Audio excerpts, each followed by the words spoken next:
All right, welcome all. My name is Winnie Della Quadri. I am with the City of Steamboat Springs, and we are thrilled to be partnering with everyone today on this EV workshop.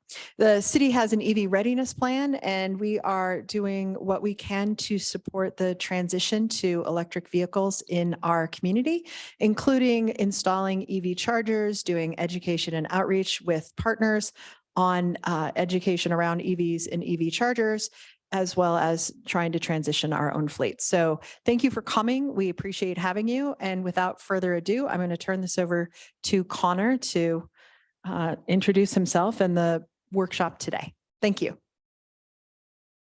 Thank you, Winnie. All right. Hey, everyone. Thank you for joining us at our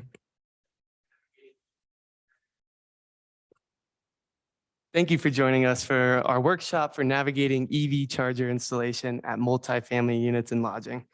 My name is Connor Burns, and I'm the Sustainability Coordinator for the Yampa Valley Sustainability Council.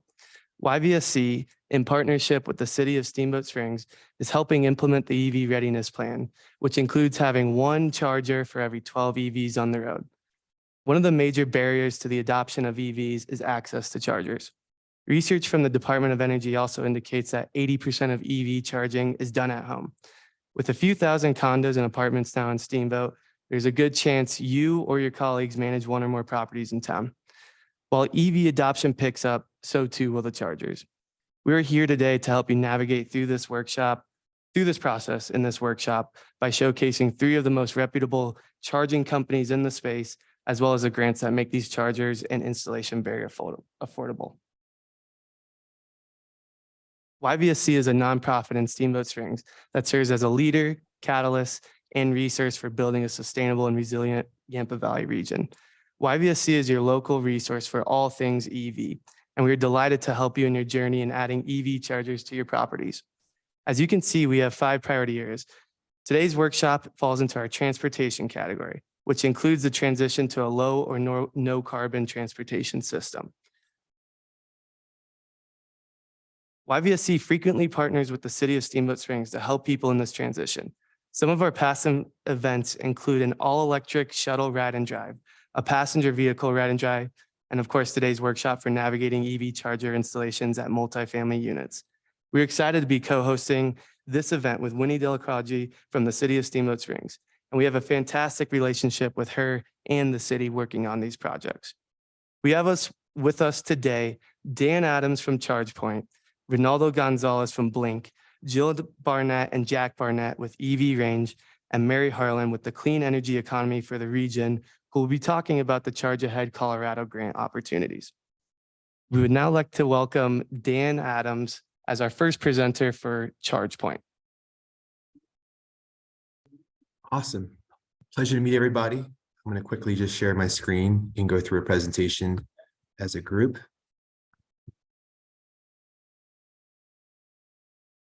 So ChargePoint has been in this space since 2007. We've been in the EV charging since the beginning. Our company went public, was the first to go public in 2021. We've been working in the Colorado market for quite some time, and at 70% of the EV market share in the level 2 space across the nation, we definitely are the Goliath with multifamily EV charging.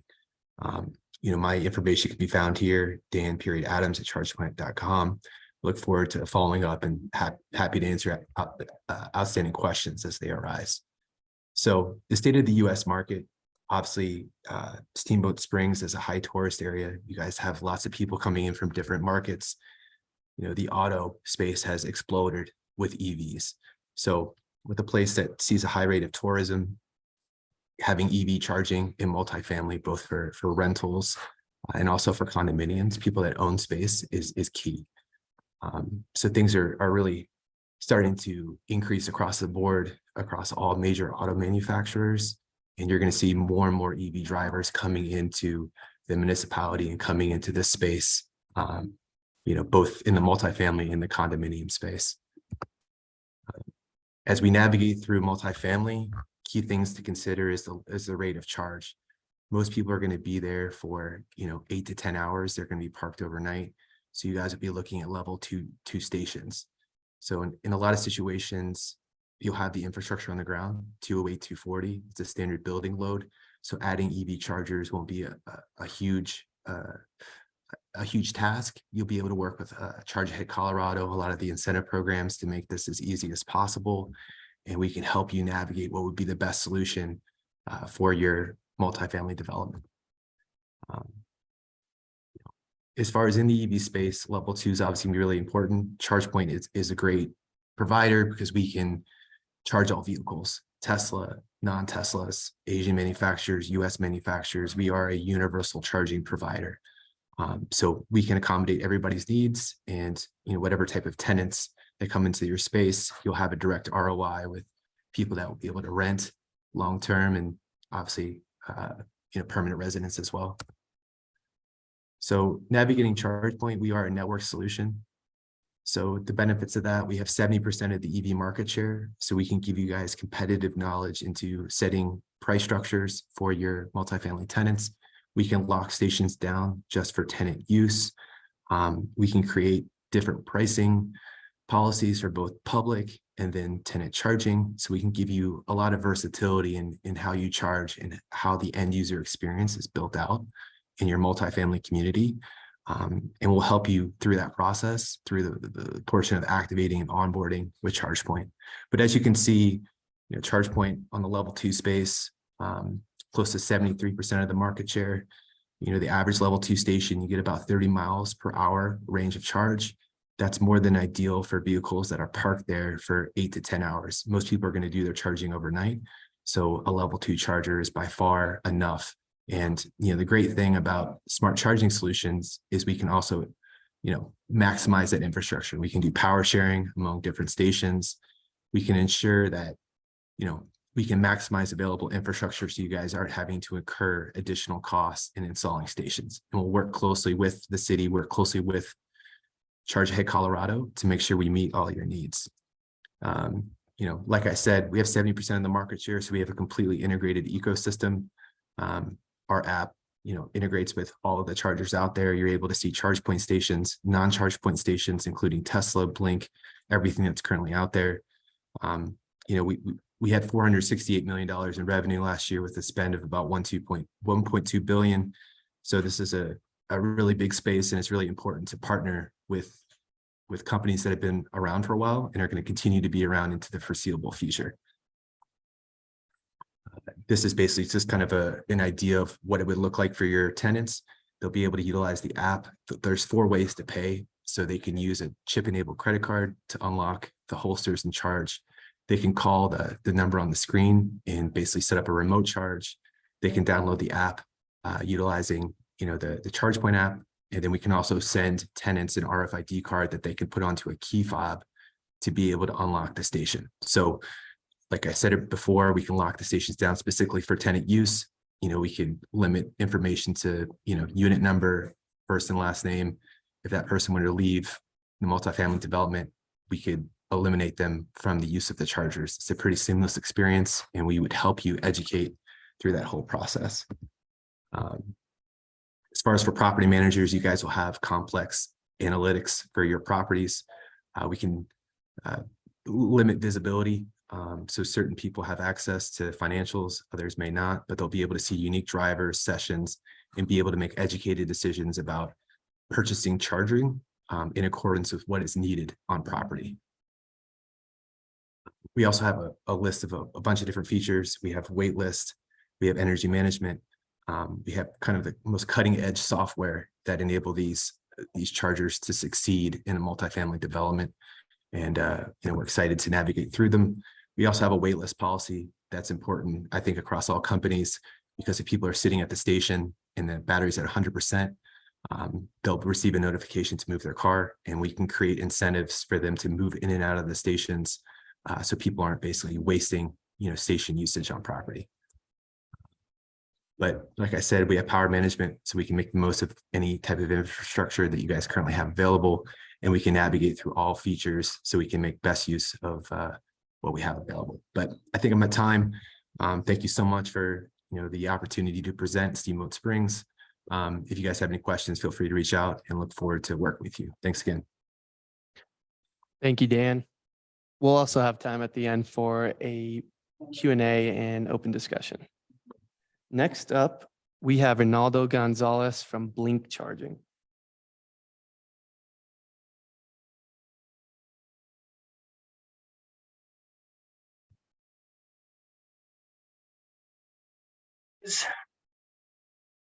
Can you see my screen? Yep. Cool. Yeah, thanks for having us. I'm local in Denver, so it's been super passionate about installing and deploying chargers, both on level 2 and DC fast chargers in my home state. So yeah, we were also a very early mover into this market in 2009, also publicly traded. We've really grown through acquisition. So we're actually in 27 different countries. So we're becoming one of the leaders, not only in the country and the world. And our biggest acquisition was Upsima Connect. So we have onboarded all of their chargers onto our network and have the power of kind of both product suites and our abilities. We've worked with pretty much every vertical imaginable, from food and beverage, hospitality, and multifamily is one of the biggest sectors of growth that we're seeing, especially in Colorado with the new code requirements.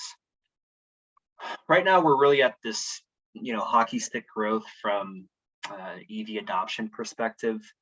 Over the next 10 years, there's really going to be chargers everywhere. So we are scaling appropriately to match that. We have a really large grants team where that's the kind of the first step of the process in that phase 1, like design and planning.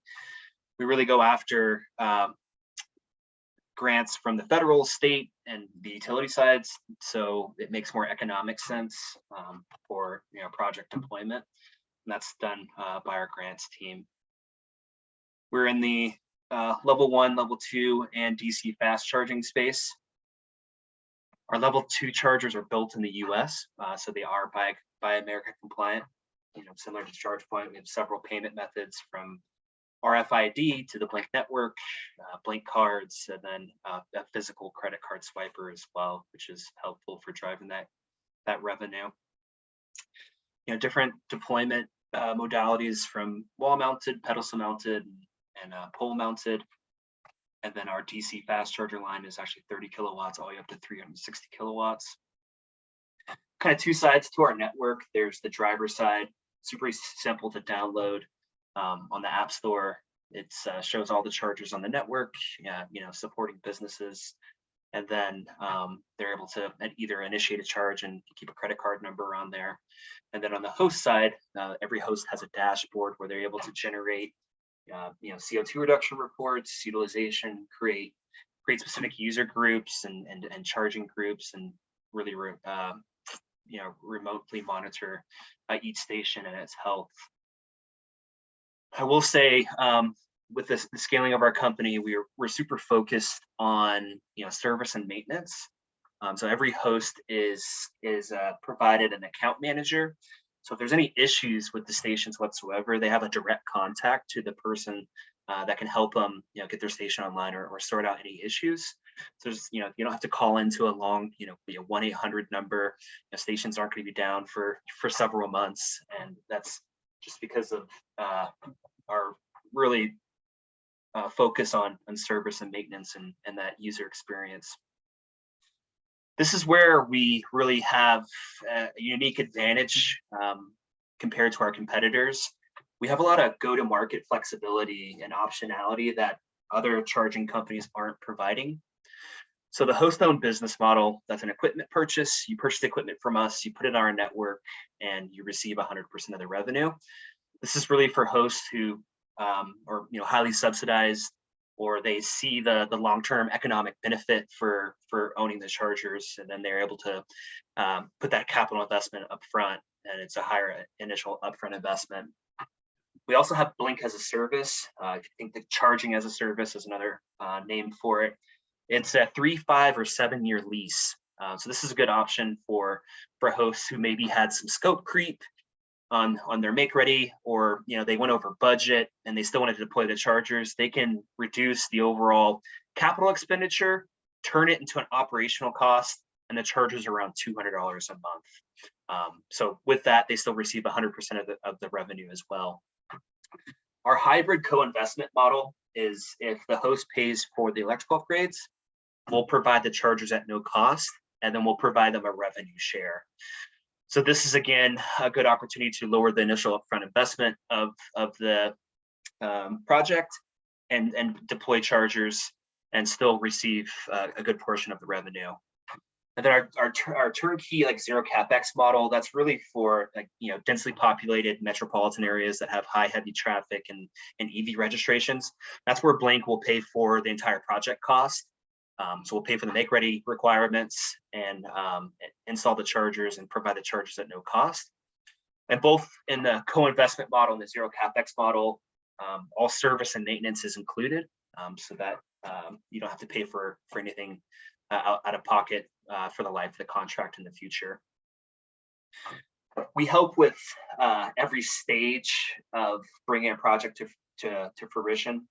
Kind of hit it on earlier, but phase one really is like the strategy, grant review, electrical analysis, seeing what kind of power that they have there now. They have to have a increase amperage or install a sub panel or a transformer. We work with electrical contractors that solely focus on EVSE, so they are able to implement some cost savings into their designs. And since they're focused on that modality solely, that they're able to really execute projects at a really high level. So they can handle phase two, design and engineering, and then also the construction and installation. So yeah, we're growing pretty rapidly and eating to a pretty large market share. Our chargers are made in Bowie, Maryland, and we're increasing that facility and that capacity. We also just announced we'll be building a 200,000 square foot manufacturing facility in the Southeast, where we'll also be building a full DC fast charger line. So when those are up and running and to the full capacity, we'll be able to build 100,000 chargers annually. So that really puts us in a good position to eat into market share, to become like a global leader in the charging industry.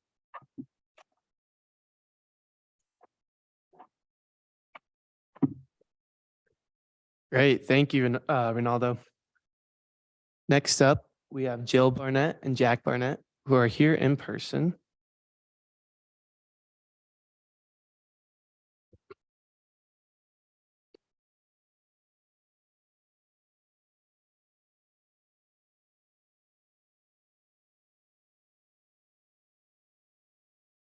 Good afternoon. Thanks for inviting us to this wonderful event. My name is Jill Barnett. I'm the Director of Sales for EV Range. And this is Jack Barnett. He's our sales engineer, completing his third semester of a co-op with EV Range. And then after he graduates from Clemson, he's going to be full-time with us. And yes, he's my son.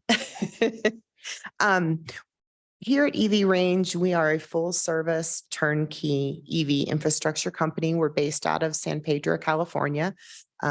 Most of our projects right now are in California, but we are migrating to Colorado, and we're really appreciative of this event and try to make our name here in the state of Colorado. Today in California, EV Range is the third largest DC fast charger network in California. I personally am in charge of the level 2 opportunities, and what my team focuses on are we really specialize in the hospitality space, but we also do business at ski resorts. And this picture right here is some of our chargers at North Star Ski Resort, and country clubs, golf courses, and HOA. Can you move to the? Actually, the next one. Yep, perfect. What really separates EV Range from our competitors, and keep in mind, we haven't been around as long as our competitors. We're just starting to make a name for ourselves, but we're making a pretty big name in the short time that we've done it. But we're a little bit different with our competitors is that, and here's a couple of things that I like to highlight. We have an in-house comprehensive software with a payment system. We have a grant team as well that will help with the grants. They'll find the grants, they'll apply for the grants, they'll manage the grants through the entire process from start to finish. We also have in-house engineers that will design, help with permitting, and in turn with us having those folks in within internally, and that helps with especially the grants right now in California to position our customers to get a higher tier of readiness for the grants and the applications. And then we have installers internally. We have a whole construction crew based out of California. It's called Clean Tech, but we also have installers and a network of EVITP certified installers nationally. And we've partnered with Pinnacle Electric today with some of the projects that we have completed here in Colorado. And then we also have internal 24/7 support based out of California as well. And Jack is actually part of that team. And it's 24/7 driver support and also for the hosts of the charging stations as well. So basically, there's a lot of problems that start to come up or potential problems that could come up when you decide that you do want to add EV chargers at your workplace, your HOA, the hotel, if you're managing a hotel. So these are some of the typical issues that arrive when having an EV project. And the first one is the grant and the incentive. And like I had mentioned, we have a team of people that will help and basically hold your hand through the entire process to make that as seamless as possible. And then we also, the next step, so typically the process is whomever would reach out to me, they would say, hey, by the way, we're looking at having EV chargers. We don't know how many we want. We're not sure what kind, but we know that we need them. It's coming, it's happening. Can you help us through this process? So initially what I would do is find and work with our grant specialists on what grants are available in the area. Then we would do a site assessment. We would send an installer out to your property. They would assess the property to get the overall cost of the project and the electrical capacity. Then I would schedule a meeting with the decision makers and put together a pro forma, which includes the cost of the project overall, the capital cost requirement, including the grants, how many chargers you're going to be using, what we expect the usage to be for the charging at the location. And then we do an ROI, which is incredibly beneficial to the folks that are looking into this project. So if you do want to charge your customers or your clients or tenants for the charging, you can see what your return is going to be on the investment. And then once you would decide if this is something that you want to move forward with us, then we would apply for the grants on your behalf. And then we would start the engineering and permitting, and then you would be assigned a project manager. I'm always in the background if you have any questions, concerns about the process, but we do have a dedicated project manager for each project as well. And then once you're live, then we come back and we'll do a full-blown software training with everyone so you can see all the different customizable reports and all the other options that we have within our support as well. And we actually have someone local that lives in Steamboat, and he's the head of our cybersecurity and IT. So he's very excited that we're here today as well. So I'm going to have Jack just touch on, he does all of my software demos with our potential prospects. So he'll just highlight a little bit about our CSMS and what that entails. Awesome. Thank you. So our backend system is something that really sets us apart. It allows our site managers to actually have a full understanding of what's going on to each individual charger at any specific point. The current backend is based on the AWS infrastructure, so it's very secure. You have Amazon level security with that, as well as lots of redundancy, so you never have to worry about the system being down and missing out on charging opportunities. So the main thing that the CSMS does is it'll allow you to track charging usage. So say if you have 3 or 4 different locations, you can be able to say, hey, this location's underperforming to another location, or anything in that kind of realm. And additionally, we do a lot of customization. So any kind of custom reports that you would need for any government specific or just financial specific information that you would like to pull, we can pull all of that data as well in an easy CSV file. And it makes it real easy for the project manager to actually just understand what's going on at the site at all times.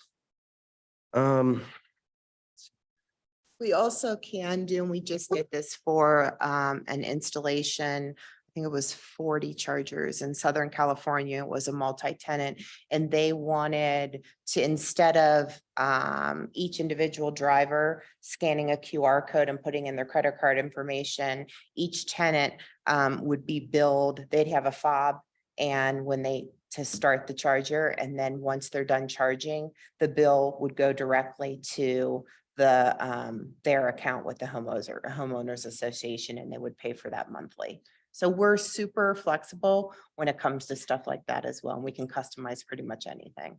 Yeah, additionally to that, something that I like to preach a lot is our pricing plans. Is you can have as many pricing plans set as you want. Specifically in Steamboat, I know around ski season, parking here is kind of impossible to get. So being able to set a different charging rate that way you can make those parking spots a little bit more exclusive. Additionally, we have an overstay plan. You can choose to have this if you'd like, where if the EV user has left their vehicle plugged in, but their charging session is finished and they're no longer using the spot, you can actually charge them for using that premium parking. And just like the pricing plans, you can have different overstay plans for different times of the season as well. And we'll consult with you.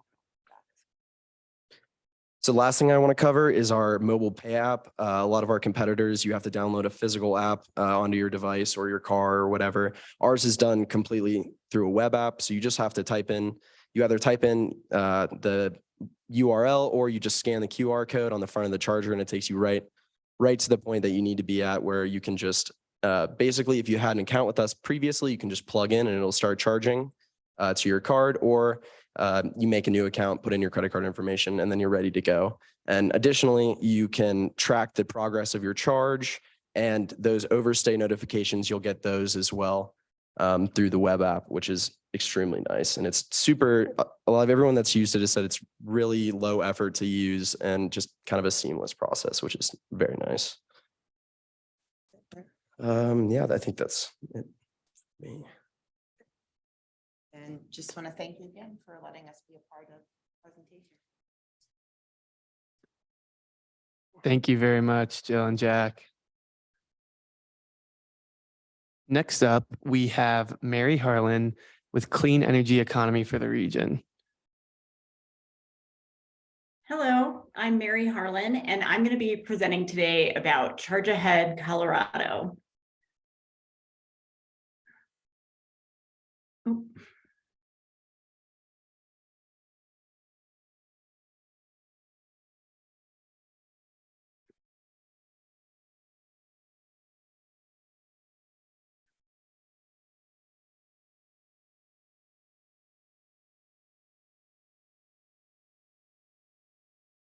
Can you see my screen?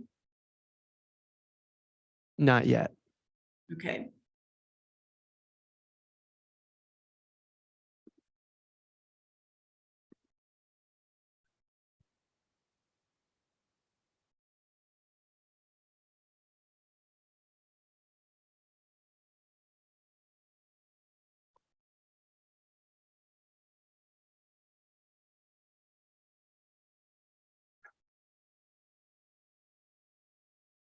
Can you see it now? There it is. Thank you. So Charge Ahead Colorado is funding for community-based EV charging infrastructure.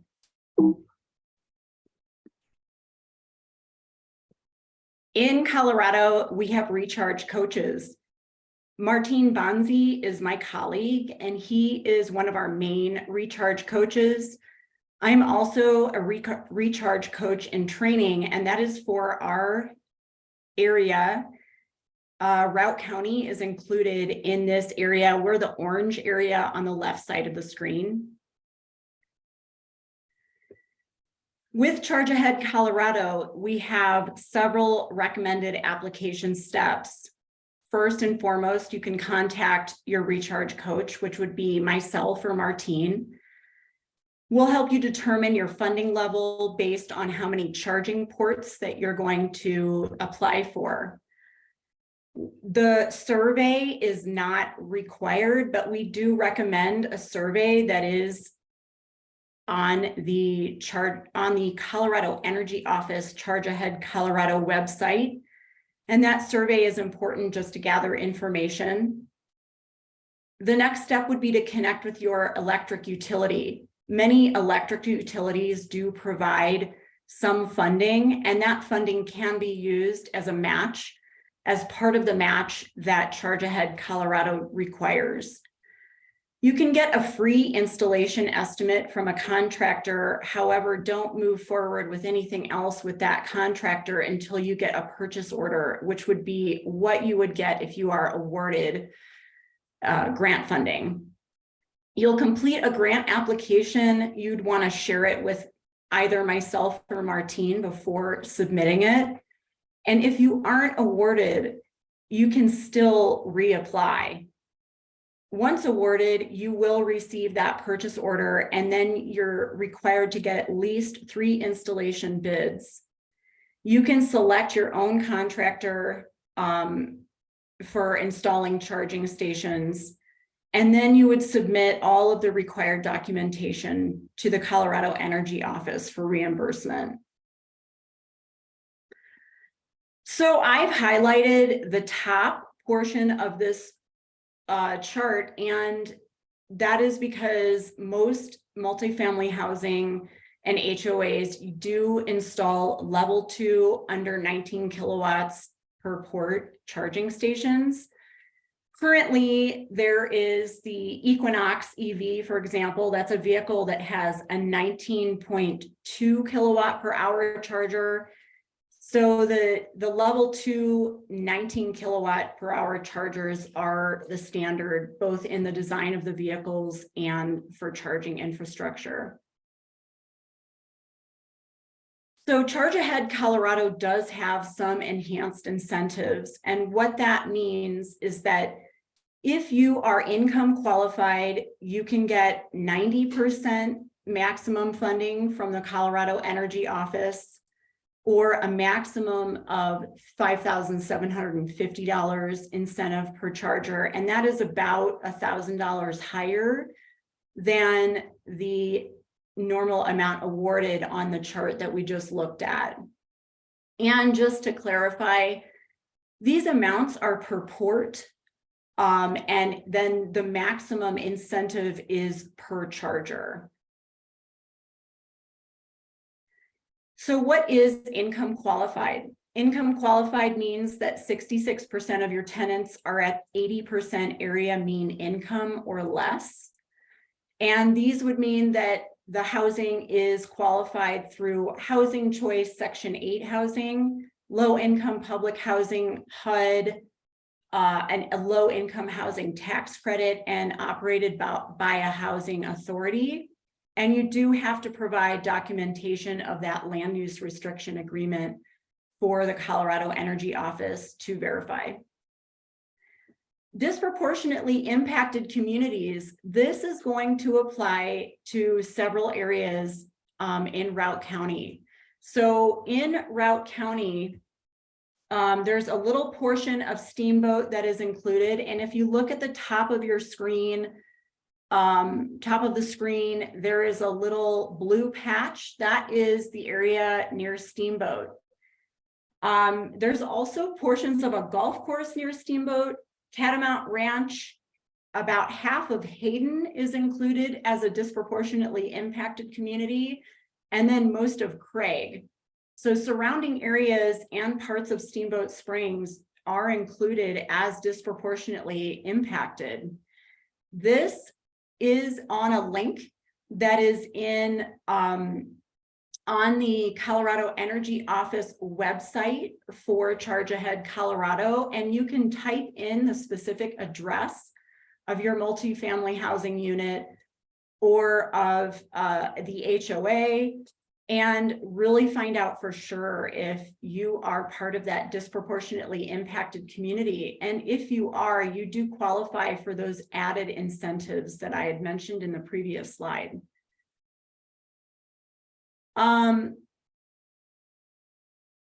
So if you do fall into that blue area that I just mentioned, if you are an entity serving the community, such as library, community center, rec center, school, nonprofit, or an income qualified multifamily housing complex, that's where that additional maximum incentive of $500 per charger and Colorado Energy Office maximum funding goes to 90%.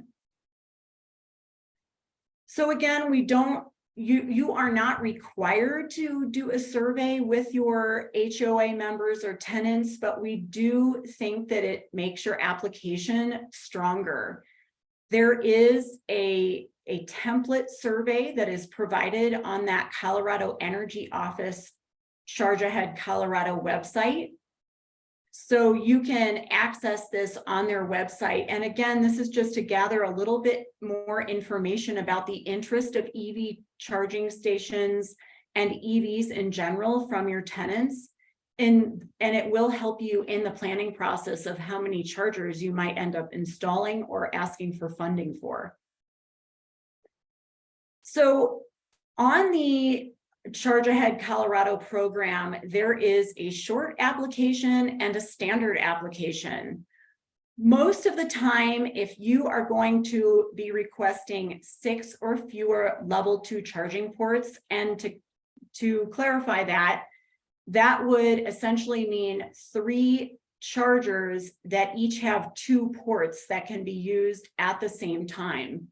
So if you are applying for 6 or fewer level 2 charging ports, there is no deadline. You can apply anytime, and this is reviewed every 2 weeks. The standard application, however, is if you are going to request 7 or more charging ports. So that would likely be 3 or more chargers. And if you're going to request more than 7 or more charging ports, or if you have, say, multiple housing complexes and one owner, and you wanted to request charging stations at each one of those buildings, you would want to use the standard application. There are 3 application windows, and currently we are in one of those application windows, and that period ends on June 16th. So ADA compliant parking spaces are part of the eligibility requirements for Charge Ahead Colorado grants. You are required to incorporate an accessible design parking space.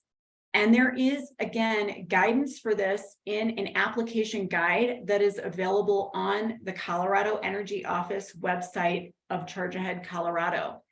You will need 5%, but no less than 1 parking space. So a few examples might be this one, which shows the walkway in between 2 larger parking spaces. Each space has a charging station, and it accesses a walkway. Another example would be that this example where you see the 2 parking spaces, then a walkway in between them that is just for those 2 parking spaces. And for this compliance, you also must make sure that there is signage saying that they are reserved for EV charging only. Another example of an ADA compliant parking space, especially if you do have unimproved parking, would be just a larger parking space and more room at an EV charger. And here's an example of if you have this already, where you already have a walkway or an additional column of space next to a parking space, the green arrow indicates where you could put an EV charger that would access with 2 ports, 2 vehicles could charge at the same time, but one of those would be not only next to that walkway, but then adjacent to another parking space that is ADA compliant. Common questions that we receive are, can you restrict access to charging stations funded through Charge Ahead Colorado? And you can. These parking spaces are dedicated to your multifamily housing, and therefore you can restrict it from public access. Do not purchase stations before you're awarded. You do need purchase orders first. You can use incentives from your electric utility, and those get deducted from your total project cost, and the remaining balance would be eligible for funding. So an example of that is that if your total project cost is $100,000 and your utility would provide a match to what you owe. So if you owed, and I might get the math wrong here, but if CEO is going to cover 80% of that, there would be 20% left. The utility would then provide their match, which could be 10% of that, and then the remaining would be up to you. Can you install a charging station on designated parking spaces? You cannot install in your if your multifamily housing complex has assigned parking spaces, those assigned parking spaces cannot be designated as personal EV charging stations. So in other words, it has to be non-designated parking spaces that would be open to anybody in your multifamily housing complex or guests to park there. And then what costs are eligible? There is a list of 10 of these costs, but that includes the construction materials, permits, labor costs, utility and electric upgrades, signage and paint, networking, subscription and activation fees, warranty, shipping, and tax. And thank you. If you have any questions, comments, or feedback, if you're interested in contacting either myself or Martine, you can contact us through my email address, and that is my phone number. Thank you. Thank you so much, Mary. YVSC is also close partners with Clear, so we'll be in contact when you guys are looking for these grant applications. Mary and Martine will be your main coaches, and then we'll just stay in contact through that process. Now we can open it up to anyone that has questions. And I have a microphone here, or if you want, just join online. You can go ahead and ask some questions. Does anyone have any questions? Is it possible to get a copy of this presentation afterwards? Yes, Brian, and we're also recording this, so this will go onto the city's website. Sure, and I'm going to hand you the microphone so we can hear it on the recording.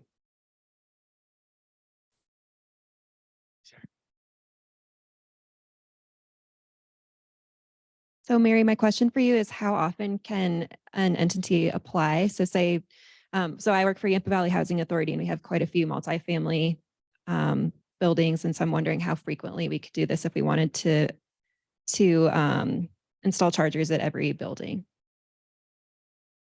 So if you use the short application, and let's say that you are just gonna do it building by building instead of all the buildings at once. If you decided to do several buildings at once, that would be the standard application period. So this application period for that opened May 15th. And it closes June 16th, but you could still reapply for another group of buildings at the next application period. If you wanted to do it building by building, those applications are on a rolling basis, so you have the freedom to apply as often as you want for each of those buildings. Some people just like to group buildings and do several buildings at once. And that also allows them to see the total amount that they're applying for. And there is a maximum per application of $250,000. So you would find out if you are under that $250,000 when you figure out your financials, you would be able to apply all at once. If you applied and you got some of those buildings approved and some of them were not, you can reapply using the short application as long as you were applying for 6 or fewer level 2 charging ports. Thank you. And I have one follow-up question. So how long do we anticipate this funding will be in place? I probably can't answer that very well because we find out each application period what the funding is, and we sometimes don't find out until very shortly before the application period opens. I will say, just given recent policy and legislation, that I anticipate this funding to be around at least for the next 10 years. Okay, we have another question. Okay, this is a good follow-on to that. I was curious if there was a certain time of year, what fiscal calendar the state was on for funding these applications, and if there was a better time of year than another before money might run out in a given fiscal year.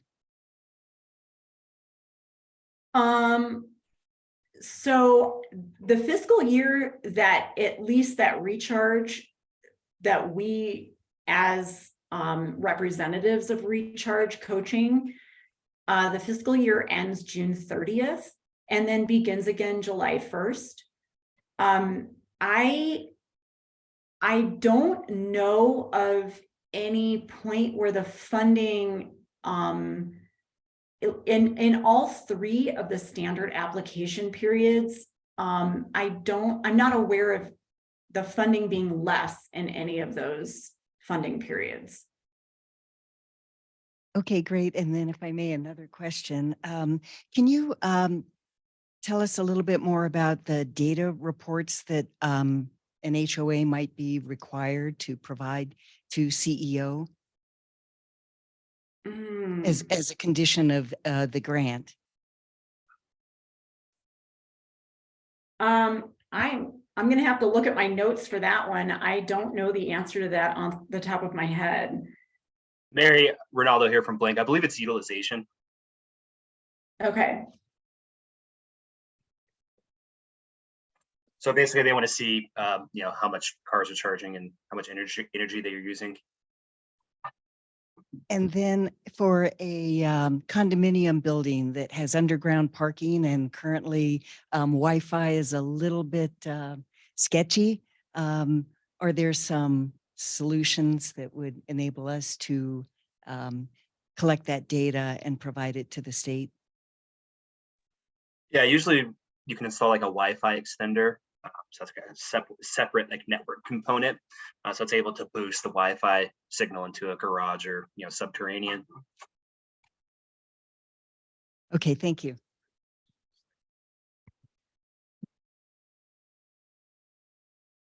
Anybody online?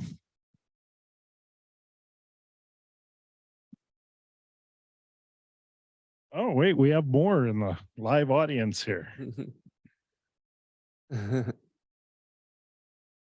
Okay, I have another question for the vendors. So how long does the process take from when a property manager, project owner decides to do this until when the chargers can be fully installed and operational? Yeah, I can jump in here first. Yeah, we can go as quick as needed. The longest phase of the process can be delayed with like a capacity issue. Let's say there's not enough capacity from the utility company and they need to install a new transformer. That usually is the thing that would really extend the timeline the most. Usually we can complete a project in about 4 to 6 weeks. And that's similar to us as well, but everything's contingent on the grant as well. So once then you get information that you were approved for the grant, we can move as quickly as possible.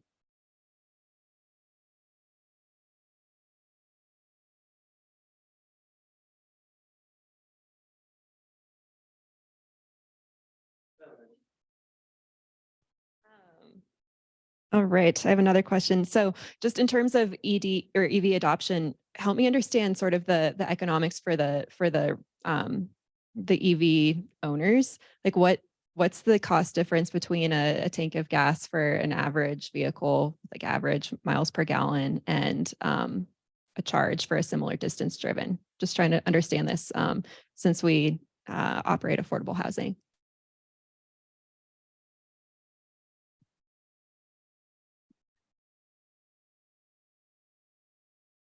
I can jump in here as a EV user. So I have a townhouse and our HOA has not approved chargers. So I stop at a Tesla supercharger a mile from my house. And depending on the time of day, the rates will change a bit. But it's usually between $11 and $15 for a full charge. I only have EVs now. But gas with fluctuations and some of the issues surrounding fossil fuels, it could be, depending on the size of your tank, it's 60 to large trucks to like $150. So it's a lot more affordable. And then from a pricing perspective,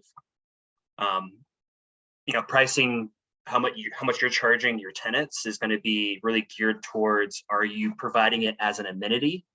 Are you trying to attract more people to lease your apartments or condos, or are you actually trying to make revenue from it? So on the amenity side, a lot of people will actually just charge just the what they're paying the utility company. So it's just the sunken cost there. They're going to make their money back, and then some other people also may charge 5 to 10 cents more, so they recoup some of that cost that they spent on the equipment. And then really if they want to turn a real ROI, they're charging 20 to 30 cents above the standard kilowatt hour. So it really depends on the goals of the project and what you should charge, if that helps.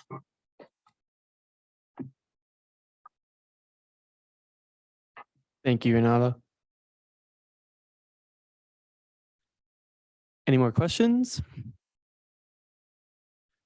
All right, well, I just want to personally thank Ronaldo with Blink, Jack and Joe with EV Range, and Dan Adams with ChargePoint, and also Mary with Claire. Thank you guys so much.